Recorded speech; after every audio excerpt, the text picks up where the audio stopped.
Moss, and we're very lucky today to have Colin Trevorrow in the studio today. How about that? This is the guy who directed Jurassic World, which was the biggest opening weekend ever. How did that feel?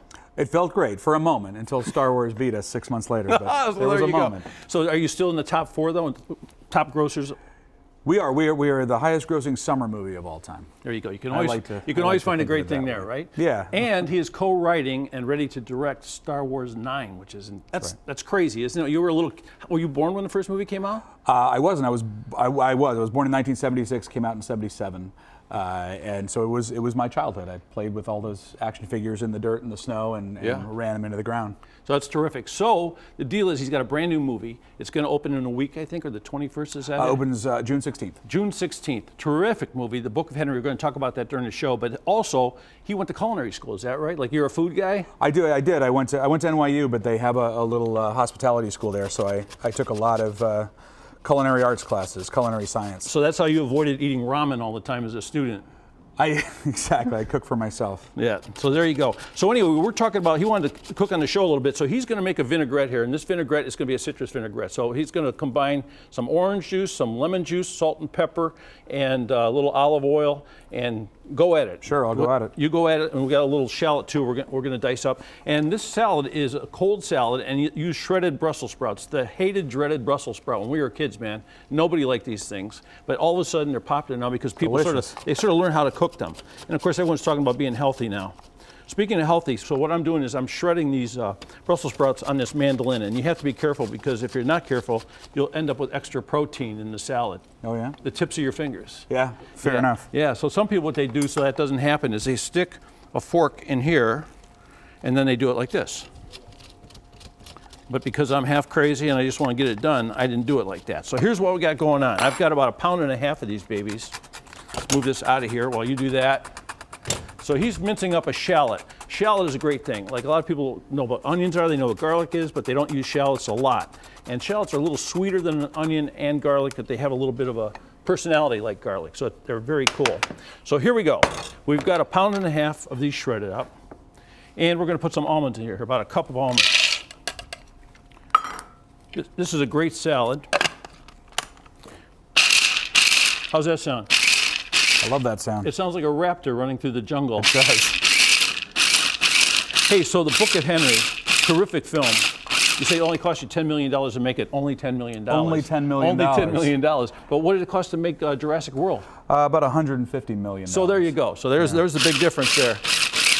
So you don't have special effects like that, even noises like that in The Book of Henry. No, not a single visual effect in the whole movie. Isn't that something? Just people. I saw the movie twice in the past 5 days, and I got to tell you, I just loved the movie. And the second time I saw it, you get to see a little bit more because the story carries you away the first time. Yeah. It's a terrific story.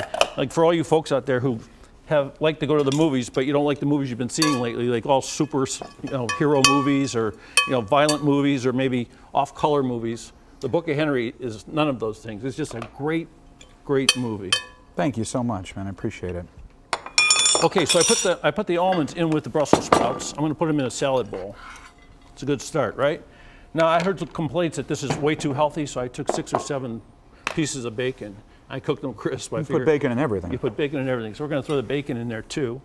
And if that doesn't sound like enough good stuff, how about a cup of Pecorino Romano cheese? You like that stuff? Smart.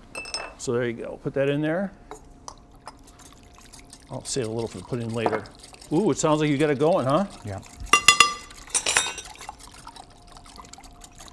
So this Star Wars thing, is this a continuation of the story, or is it a side story, or how's that gonna work? No, it is a sequel to The Last Jedi, which we're all going to watch in December of this year, that Rian Johnson directed, and it will finish the story that we've been telling for these 3 films that started with The Force Awakens. So you got no pressure.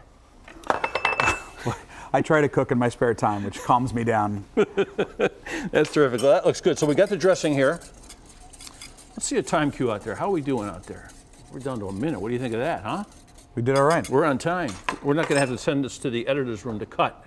Hopefully not. No, okay. I find cooking to be a lot like filmmaking, actually. Really? In what way? Well, you have your preparation, and you have your execution, and then you have your presentation.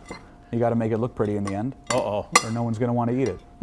There's the pressure, right? Now the pressure's on you. Yeah, right.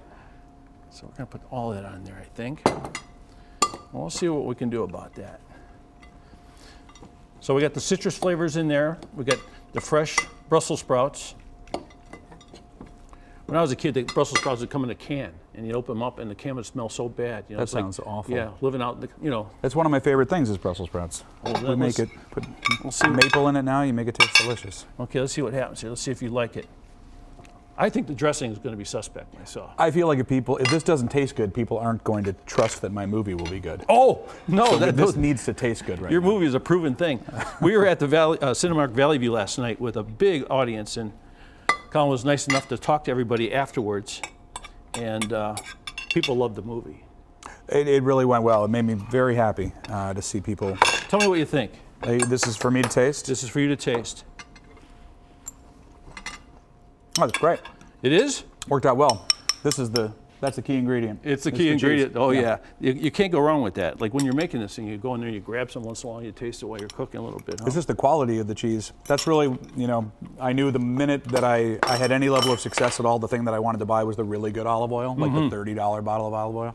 So that was the first thing I went out and did after Jurassic World Makes a big difference. You know, with cheese, like this is Pecorino Romano. If you get like Parmesan, like real Parmesan is so different than like Wisconsin Parmesan. You can't put fake stuff in there. Get the real stuff.